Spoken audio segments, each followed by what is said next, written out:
Kita akan mendengarkan firman Tuhan. Sebelumnya kita mohon pertolongan Tuhan. Kita berdoa. Ya Tuhan Allah Bapa kami di dalam surga, Allah yang kami kenal, kami sapa hanya di dalam nama anak-Mu, Tuhan Yesus Kristus, Juru Selamat kami yang hidup. Kami bersyukur, berterima kasih pada sore malam hari ini. Tuhan beri kami kesempatan untuk hadir di tempat Pak Tejo untuk beribadah, memuji Tuhan, mendengarkan firman Tuhan. Berkati setiap kami Tuhan Yesus, agar kami boleh beroleh berkat Tuhan melalui pemberitaan firman ini. Kami boleh dikuatkan, kami boleh mengerti akan maksud rencana Tuhan. Pakai hati kami Tuhan menjadi tanah yang subur, di mana firman yang ditabur boleh berakar, bertumbuh, dan berbuah, bahkan berbuah-buah lebat. Ampuni kami Tuhan agar kami boleh dilayakkan untuk mendengarkan firman Tuhan. Nama Tuhan dipuji dalam Yesus Kristus. Amin.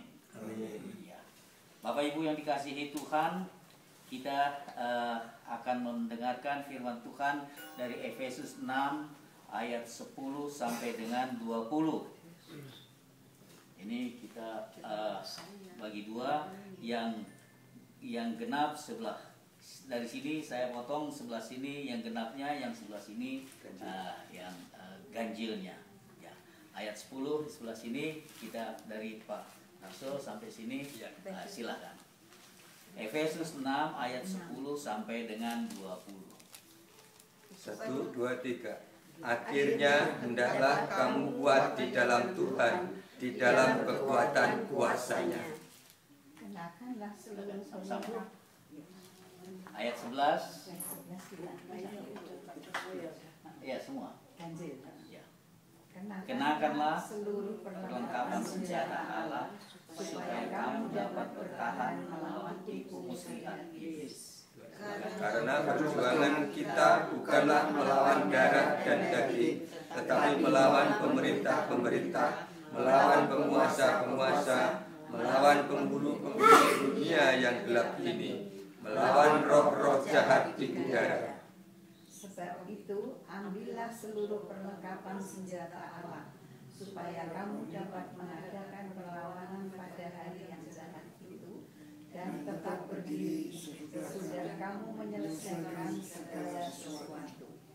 Jadi berdirilah tegak, berikat pinggangkan kebenaran, dan berbaju sirahkan keadilan. Kakimu berpasutkan kekerelaan untuk memberitakan Injil damai sejahtera. Dalam segala keadaan, pergunakanlah perisai iman, sebab dengan perisai itu kamu akan dapat memadamkan semua panah api dari si jahat. Dan terimalah ketopong keselamatan dan pedang roh, yaitu firman Allah. Dalam segala doa dan permohonan, berdoalah setiap waktu di dalam roh, dan berjaga-jagalah di dalam doamu itu dengan permohonan yang tak putus-putusnya untuk segala orang kudus. Juga untuk aku, supaya kepadaku, jika aku membuka mulutku, dikaruniakan perkataan yang benar, agar dengan keberanian aku memberitakan kabar Injil. Yang kulayani sebagai utusan yang dipenjarakan. Berdoalah supaya dengan keberanian aku menyatakan sebagaimana seharusnya aku berbicara. Ya, demikian firman Tuhan. Tema daripada bacaan kita ini adalah Hai Gereja, bersiaplah. Ini gereja ini siapa?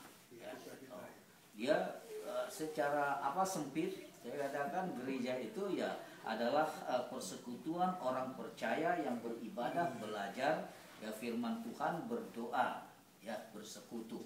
Itu gereja GKI Gejayan. Itu secara sempit. Kalau secara luas, kita semua ini adalah gereja. Ya, kamu adalah bait Allah. Jadi yang bersiap itu bukan GKI Gejayannya, tetapi kita semua, bukan hanya dia di sana, tetapi kita semuanya, ya, memuji mengucap bersekutu mengikuti Yesus dan mempersiapkan diri di dalam menjadi prajurit-prajurit Tuhan menggunakan senjata Allah. Itulah ini makna daripada yang kita ingin lihat. Nah, di awal tadi bacaan kita ya, akhirnya katanya kan, last but not least ya, bukan yang terakhir tetapi bukan yang tidak penting. Ini juga merupakan hal yang penting bagi orang-orang percaya ya. Orang percaya hendaklah kamu kuat, kokoh ya, kokoh di dalam menghadapi, ini kan kokoh menghadapi peperangan, bukan peperangan roh dan daging ya, badani kita ya, seperti perang Ukraina dan ataupun di Timur Tengah ya, tetapi peperangan rohani ya, peperangan rohani, mempersiapkan diri dimasuk di dalam peperangan rohani. Jadi kalau dalam bahasa Yunani endunamoste katanya, hendaklah kalian dikuatkan. Jadi hendaklah kamu kuat itu bukan karena badan kita yang kokoh ya, yang kuat ya, sehingga untuk mempersiapkan diri untuk berperang, tetapi dikuatkan. Ada satu kekuatan yang mesti kita yakini, kita pegang teguh, yaitu kuasa Allah, dalam kuasa Allah.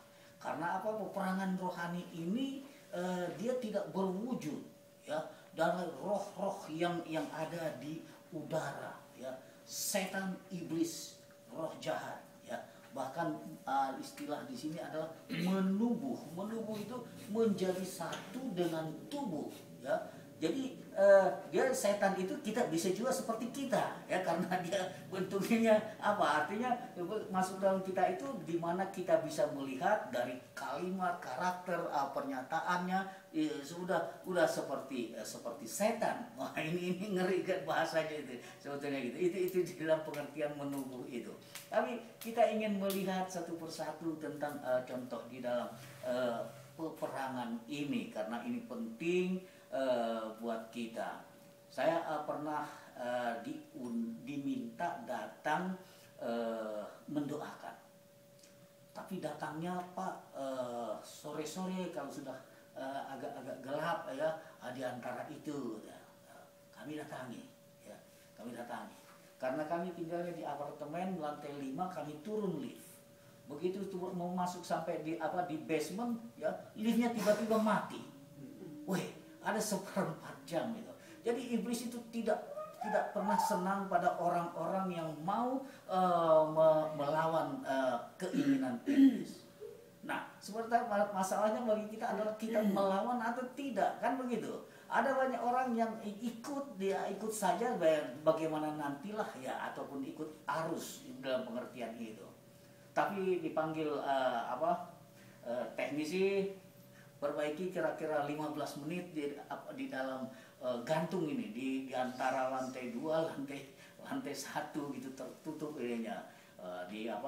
Baru bisa dibuka pintunya, kami loncat turun untuk bisa kami tinggalkan, tapi tetap ketemu dengan orang yang minta didoakan itu. Tanya masalahnya apa ya, saya kalau tengah malam sering diketok-ketok pintu jendelanya. Jendelanya di mana? Di sana, di lantai 2. Wih, tinggi betul orangnya. tinggi betul kok, di lantai 2 diketok-ketok gitu kan, orang dari luar gitu.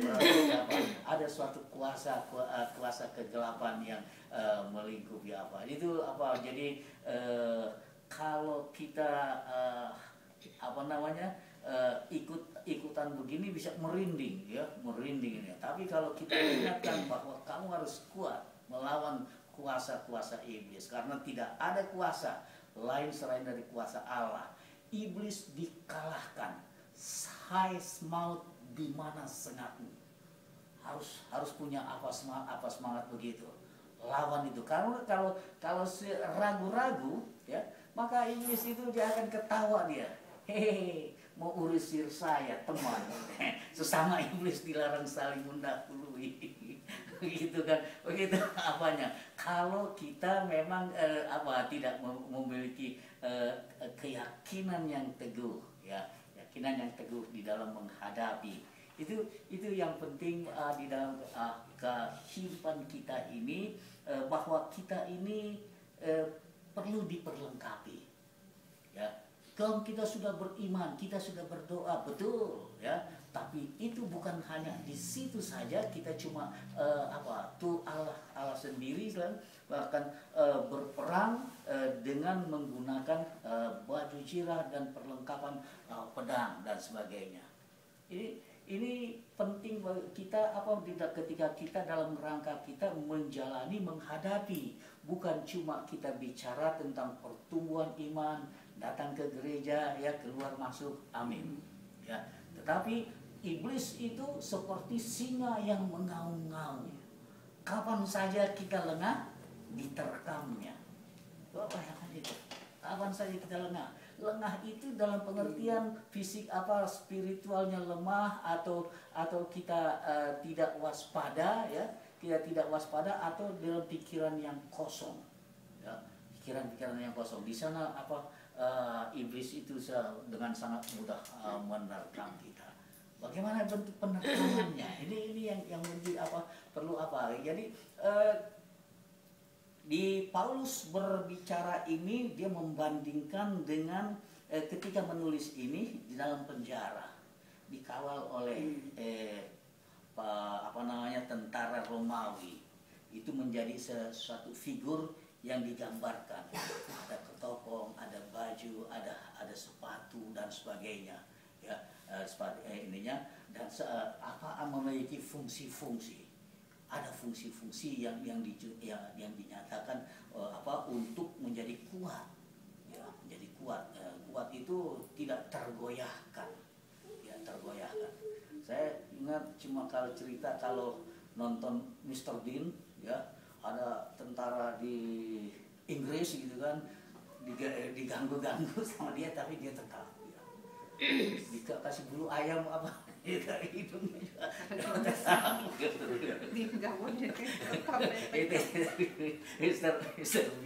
Tapi pengertian saya, dia tetap teguh itu memang tidak terganggu, tidak tergoda, dan kokoh melawan apa saja, panah katanya kan, ataupun pedang, dia tetap berdiri teguh, bukan cuma bertahan, tetapi juga melawan, mengalahkan.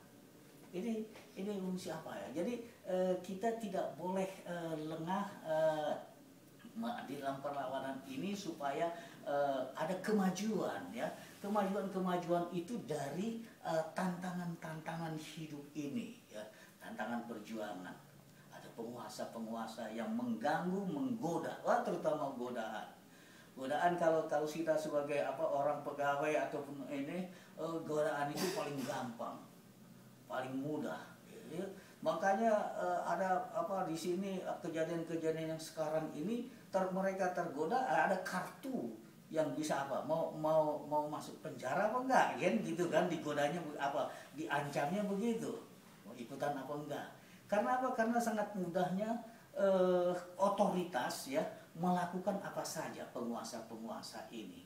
Begitu juga yang kita bicara tentang roh-roh, ya, jahat itu yang melakukan godaan, ya. Ada cerita katanya kalau kita digoda dengan sogokan, ada yang di bawah meja, ya.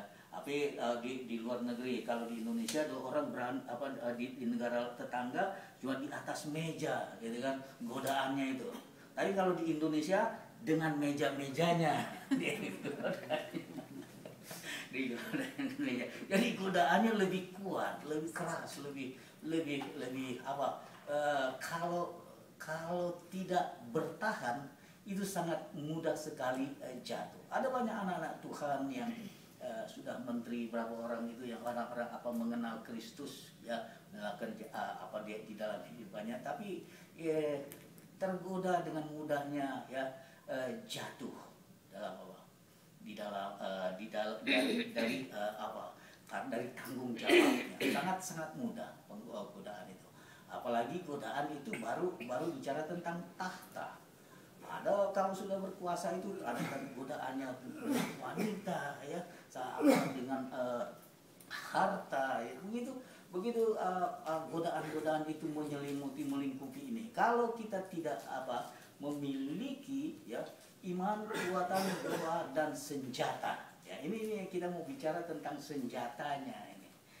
Senjata yang senjata Allah yang digunakan. Di satu persatu kita mesti teliti ya. Saya kalau dengan cucu saya waktu dia di Jepang, cucu ini ada di Jepang, sering ngobrol ini. Dia di sekolah minggunya dia dites, diuji, pakai topi ketopong seperti orang Romawi dari kardus ini. Dia tanya gitu, opung, panggil opung itu eyang ya, eyang. Kita tebak-tebakan, boleh gitu. Tiba-tiba dia, kalau ketopong apa? Saya yang tanya, karena dia pengen ditanya gitu. Ketopong itu apa? Ya, keselamatan, bagus. Kalau perisai, iman, gitu kan. Kalau pedang, dengan cepatnya, sigapnya. Tapi sekarang gantian gitu ya. Sekarang kakak yang mau tanya, opung yang jawab. Waduh, saya nggak siap. Saya nggak siap. Kalau ikat pinggang, gitu kan. Wih, sambil mikir ya lama-lama apa ini malu besar nggak bisa jawab. Tapi dia namanya anak kecil penasaran, dia ingin menang itu. Kebenaran gue, dia senang benar ya, terselamatkan. Saya nggak jadi malu karena nggak tahu ininya gitu.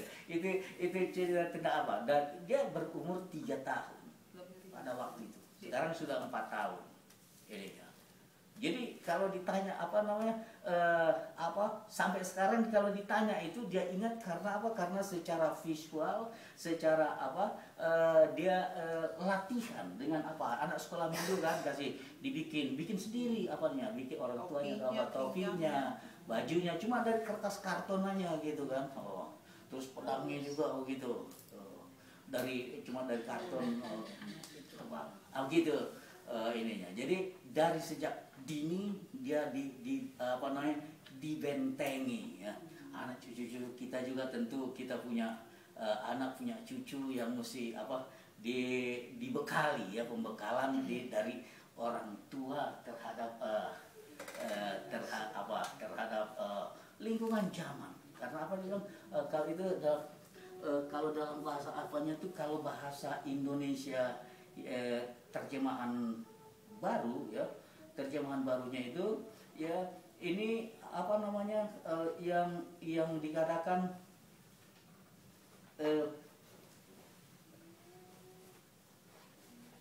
penguasa itu roh jahat yang menubuh yang menjadi satu di dalam kita ya, yang mesti kita gunakan untuk mencegah, membentengi apa yang terjadi di dalam ini.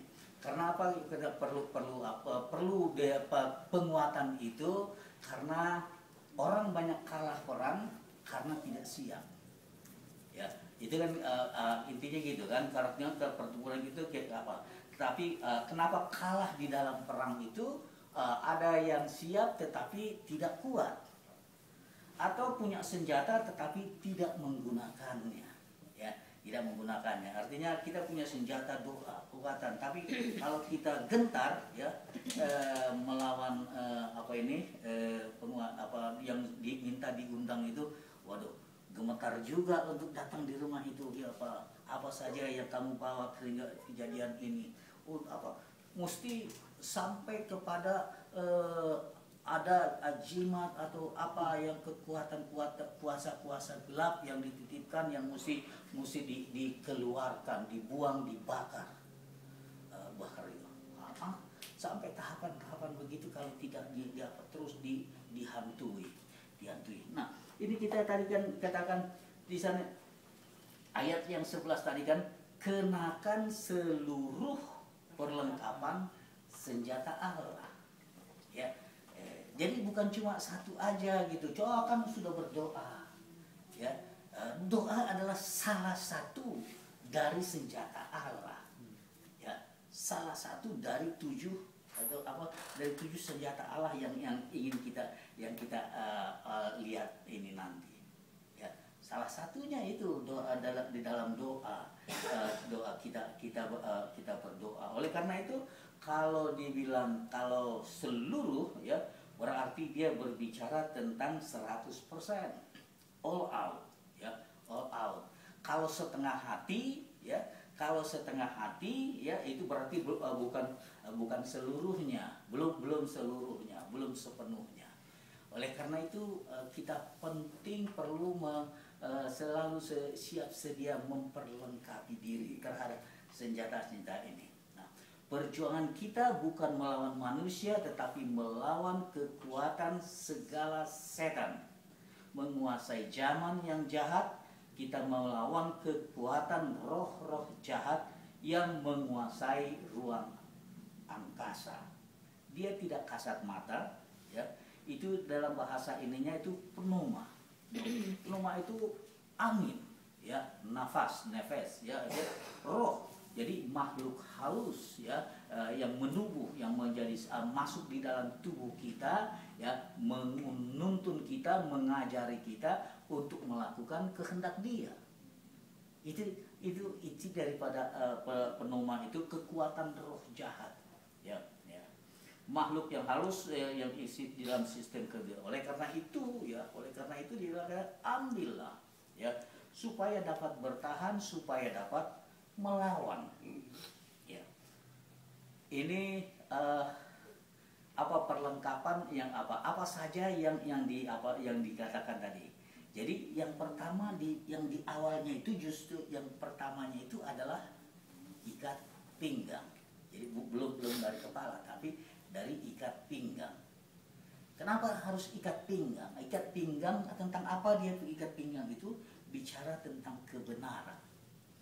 Kalau lihat juara olimpiade atau tentang angkat besi, ya, kekuatannya itu dari ikat pinggang. Coba dia kalau nggak pakai ikat pinggang ngangkat besi, total clean and jerk 500 km. 500 kg, ya, dalam 2 kali angkatan dijumlahkan. Dia bisa 500 kg, itu juara dunia, 500,3 apa 503.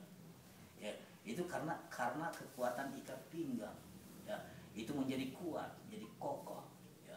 Kalau nggak pakai itu dia apa? Nah, ikat pinggang kebenaran ini, ya, kokoh itu tidak goyah, ya, tidak mudah bergeser, ya, tidak mudah bergeser dari kekuatan itu, ya, itu kokoh mempertahankan integritas, ya. Kebenaran itu tidak bisa ditafsirkan kiri kanan gitu, ya. Karena masing-masing orang merasa benar, padahal yang dibenarkan di sini dengan yang di sana beda. Hanya kebenaran Allah yang tidak terbantahkan, ya, tidak terbantahkan satu, ya, tidak ada penafsiran lain, tidak ada duanya. Nah, integritas ini dalam pengertian itu satu kata dengan perbuatan, ya. Satunya kata dengan perbuatan itu kalau dia melakukan kebenaran, iblis manapun dia itu sebagai benteng di kekuatan manapun dia tidak akan bisa menggoyahkan itu. Kejujuran, ya, kejujuran itu juga adalah bagian daripada kebenaran yang mahal. Mahal itu saya katakan mahal itu karena memang bagi kita, ya, kejujuran itu enggak sesuatu yang sesaat yang bisa nggak ada orang, ya, nggak apa-apalah, ya, sekali-sekali kan gitu kan. Apalagi kalau nggak ketahuan, ya. Itu paling makna daripada kejujuran yang tidak ketahuan itu. Saya cerita tentang kejujuran ini. Anak kami itu sekolah di sekolah Kanisius. itu kalau sekolah kami di Jakarta, sekolah itu aturannya ya 1 kali mencontek keluar. Ya, iya. Ya, bayangkan ada sekolah negeri yang begitu. Gitu. Apa ya, 1 kali mencontek hampir nggak ada. Ya. Ya, jadi ada orang paling pintar. Teman anak saya itu paling pintar, tapi dia ada satu pertanyaan dia karena ingin unggul terus, ya supaya dia tidak tahu. Akhirnya dia tanya sama temannya. Cuma sekali itu saja dan ketahuan. Karena peraturannya harus keluar, memang dia dikeluarkan. Keluar dari sekolah itu. Padahal sudah kelas 3. Dia masuk di SMA terbaik negeri, SMA 8. Masuk, dia juara. Masuk di ITB, diterima. Masuk di UI, diterima. Ya, tapi dia tidak memiliki value, nilai kejujuran. Dia sudah kalah dari sana. Bukan masalah pintarnya, ya, tapi jujurnya itu, integritasnya itu terganggu hanya oleh karena satu hal sedikit setitik noda saja dia gugur. Gitu. Bagaimana kita mampu menjaga ini marwahnya itu, kejujuran, integritasnya itu, ya supaya artinya pegang kuat itu, pegang kuat, jangan sampai terlepas. Ya, kalau kita kan kalau terlepas melorot kan, jadi ikat pinggang kebenaran yang supaya dia kuat, tangguh, tidak Nah, kemudian tadi lagi yang di dalam pemahaman kita itu ikat pinggang, baru masuk ke yang keduanya, yaitu berbaju jirahkan, ya, baju jirah. Ya, jadi yang pertama kebenaran, baju jirah itu keadilan, melakukan apa yang benar menurut firman Tuhan. Keadilan, ya, sadaqah itu di dalam bahasa aslinya, artinya sadaqah itu keadilan itu memperlakukan secara adil, ya, secara adil terhadap sesama ciptaan Tuhan, sesama makhluk Tuhan, gitu kan. Keadilan ini bisa dipakai, bisa karena bisa enggak, tergantung kita memperlakukan orang, gitu kan. Wah, itu menyepelekan gitu misalnya, itu kita sudah melakukan ketidakadilan. Tetapi bukan cuma itu, kalau kita melihat, ya, ada hal yang tidak adil, ya, kemudian kita membiarkan, ya, itu bukan urusan saya, itu mereka, ya. Dan itu bisa, keadilan ini juga bisa bermain-main, ya, terutama bagi penegak keadilan. Banyak penegak keadilan bermain terhadap keputusan, mau bebas atau mau bersyarat atau mau apa gitu kan, mau tetap di sini kan, gitu, diberi tawaran, gitu. Ada sudah tawar menawar begitu, ya, ketidakadilan ini bisa terjadi oleh karena tidak adanya law enforcement, penegakan keadilan. Tapi percayalah, ya, hal-hal demikian itu Allah melihat, ya. Allah melihat ketidakadilan apa yang dilakukan, yang kita lakukan di dalam kehidupan ini, dan berat, dan tidak gampang. Dan jika tidak kita tidak boleh tidak peduli, ya. Makanya bukan masalah ketidakadilan ini, kita juga punya tanggung jawab untuk menegakkan, ya, menegakkan paling tidak doanya, kita berdoa tentang keadilan, kebenaran tegak di bumi negeri ini, di lingkungan kami, di negara kami, di tetangga kami, dimanapun kami, dan kemudian itu kami boleh dipakai, Tuhan pakai menjadi pelaku keadilan, pelaku kebenaran, ya.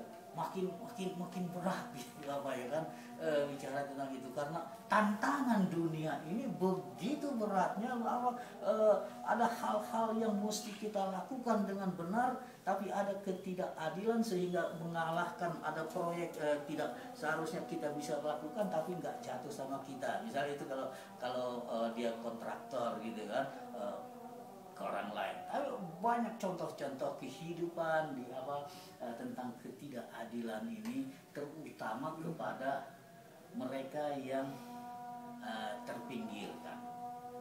Mereka yang terpinggirkan itu hidup dengan nerimo, ya, menerima apa adanya, gitu kan.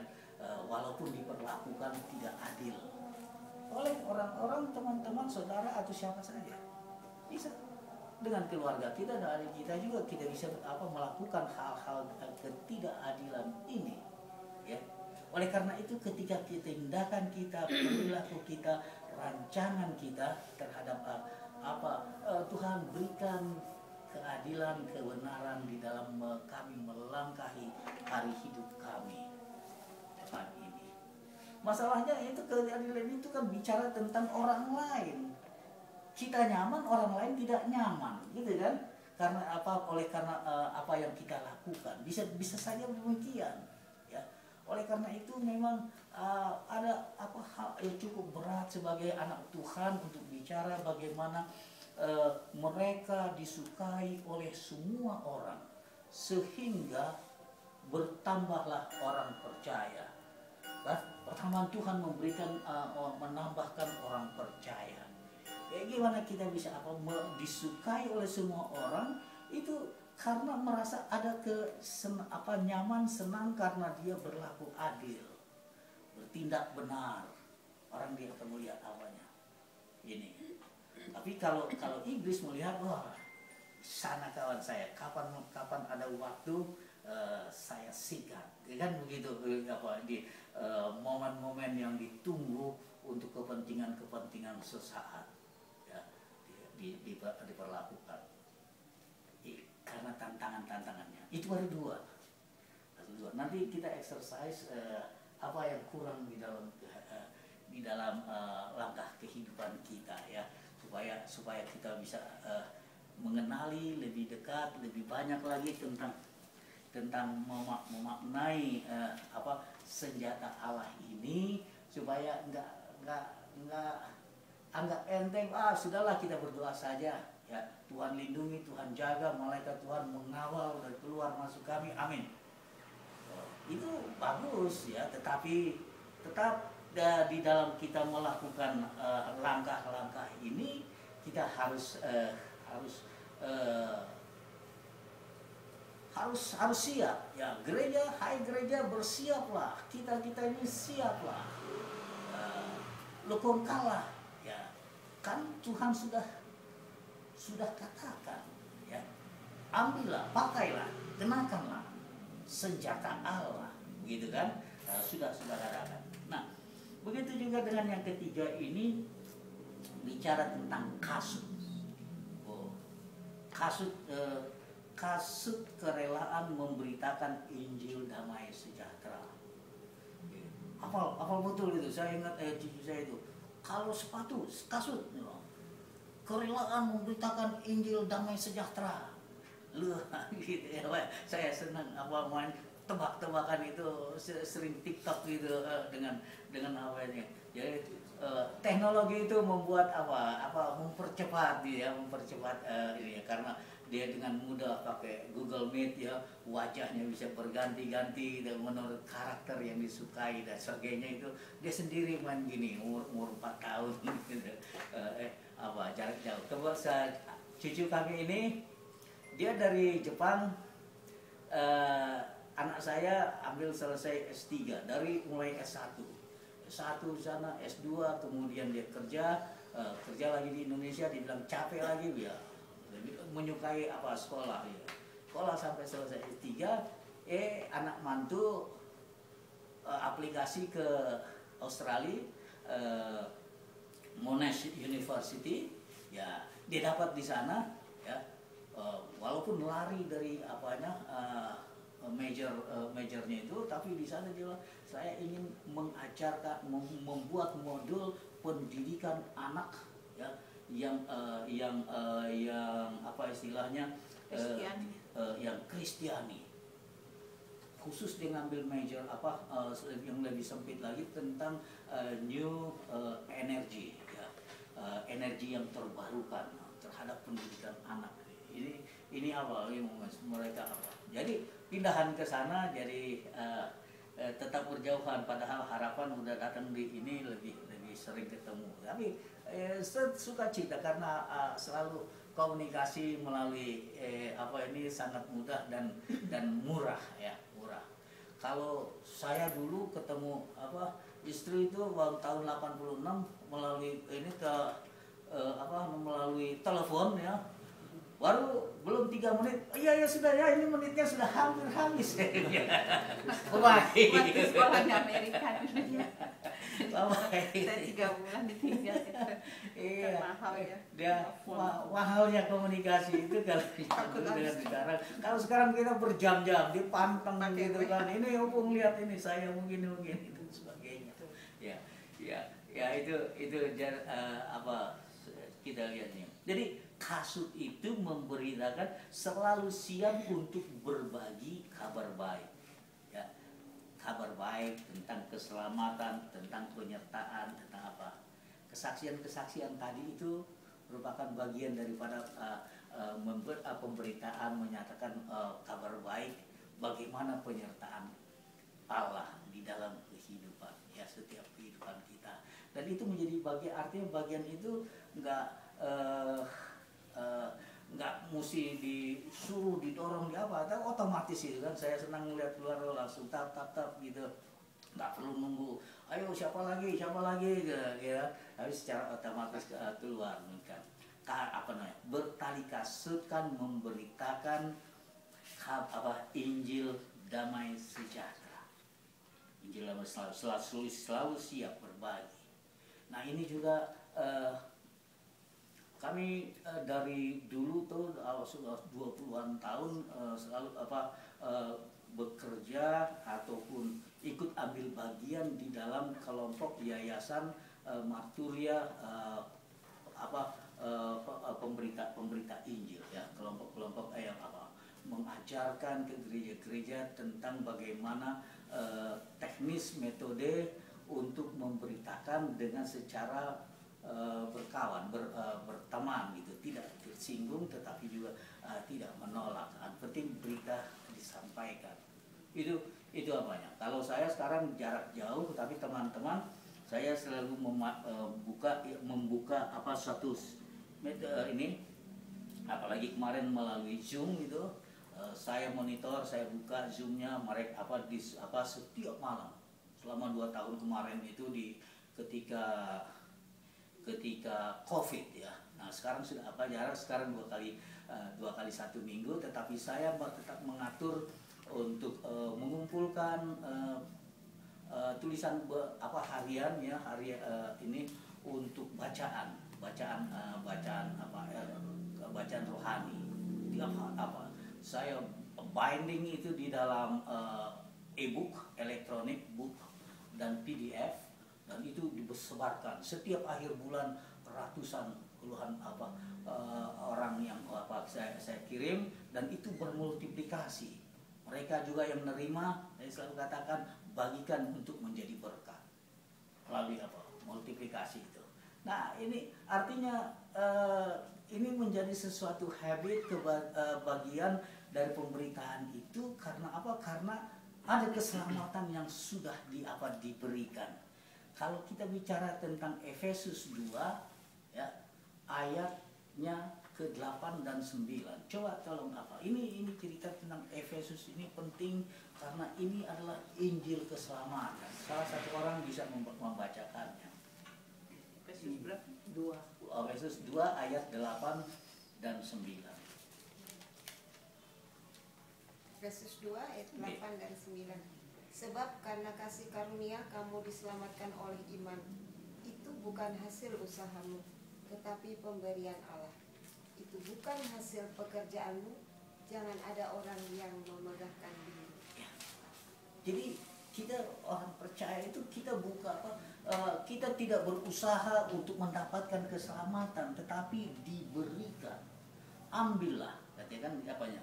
Tidak apa tadi tentang keselamatan ini. Keselamatan adalah pemberian Allah melalui iman, bukan hasil usahamu, bukan hasil pekerjaanmu. Ya, given. Ya, given ini. Nah, banyak orang percaya, orang Kristen merasa akan saya sudah diberikan keselamatan. Mari kita merdeka. ini cerita kemerdekaan itu. Mari kita merdeka, katanya melakukan semaunya. Tidak demikian. Mari kita baca di ayatnya ke-10-nya lagi. Satu lagi. Pasal 2 tadi. Iya, iya. Ayat 10 pasal 2. Pasal 2 ayat 10. Yesus 2 ayat ke-10. Karena kita ini buatan Allah, diciptakan dalam Kristus Yesus untuk melakukan pekerjaan baik yang dipersiapkan Allah sebelumnya. Ia mau supaya kita hidup. Ya. Kita hidup melakukan pekerjaan baik, supaya kita melakukan pekerjaan baik. Karena apa? Karena sudah diberikan keselamatan. Jadi diberikan untuk apa? Supaya apa tadi Bu? Supaya kamu melakukan pekerjaan baik yang sudah ditetapkan. Ya, ada koridornya yang sudah diajarkan Allah, ya, supaya itu sebagai bentuk apresiasi atau terima kasih kita kepada Tuhan, melakukan apa yang Tuhan inginkan supaya kamu melakukan pekerjaan baik. Bagian yang terakhir tadi, ia mau supaya kita hidup di dalamnya. Ia mau supaya kita hidup di dalamnya. Jadi kalau ada anak Tuhan ya suka-sukanya mabuk gitu kan, apa itu merasa apa kan sudah diselamatkan kan, apa macam-macam ini melakukan kejahatan itu nggak cocok dengan apanya, dengan kehendak Allah. Allah sudah merancangkan. Jadi kalaupun sudah diambil, katanya kalau Tuhan tidak memperhitungkan itu. Karena kalau Paulus bilang katanya, aku sudah mengakhiri pertandingan yang baik, aku memelihara iman, gitu kan? Ininya. Jadi iman yang dipelihara itu yang justru Tuhan perhitungkan. Ya, kalau cuma percayanya saja nggak cukup. At the end yang dilihatnya, at the end itu pada akhirnya. Wahyu katakan berharga kematian orang. Berharga kematian orang yang di dalam Tuhan, ya. Segala perbuatannya menyertainya. Jadi perbuatannya juga, perbuatan yang baiknya itu yang membuat dia masuk di dalam kerajaan Allah. Gitu ini ya. Itu tentang keselamatan supaya kita melakukannya, kerelaan melakukan memberitakan Injil itu menjadi bagian itu motivasi. Kalaupun kita tidak mendukung, kalau kami punya komunitas pemberita Injil, ya, ada yang masuk di pedalaman suku anak dalam, ada juga yang di kota-kota itu mengajarkan kepada. Kalau sekolah-sekolah negeri kan nggak ada pendidikan agamanya sekarang ini, ya, nggak ada guru-guru agamanya. Kalau di Jakarta itu mereka dengan rela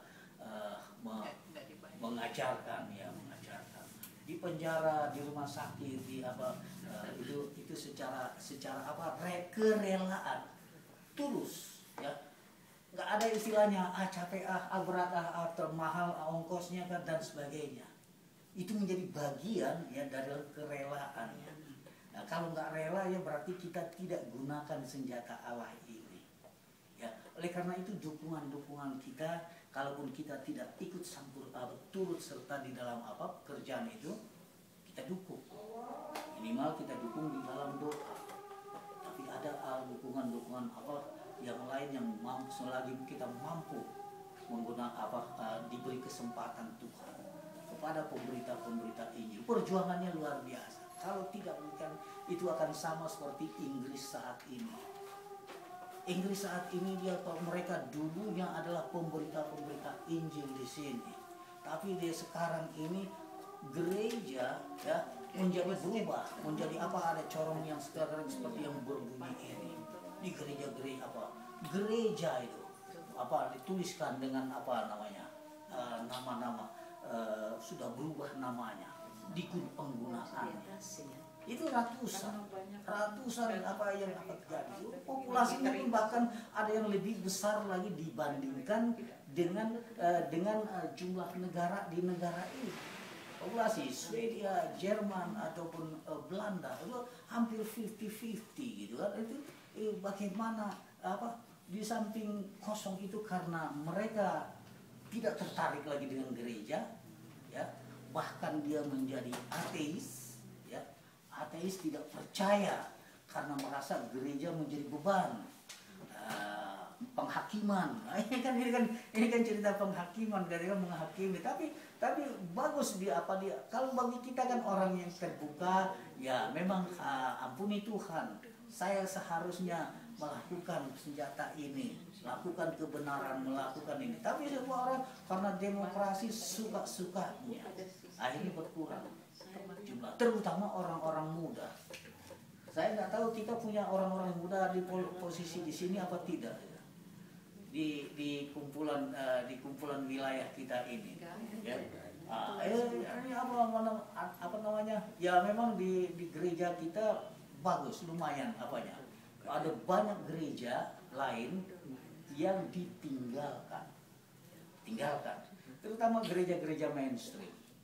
Saya punya karena pengamat gereja, pengamat pertumbuhan gereja, mengamati bagaimana di luar dari survei kita lihat, dan juga termasuk di gereja-gereja yang lokal yang saya amati itu, ya.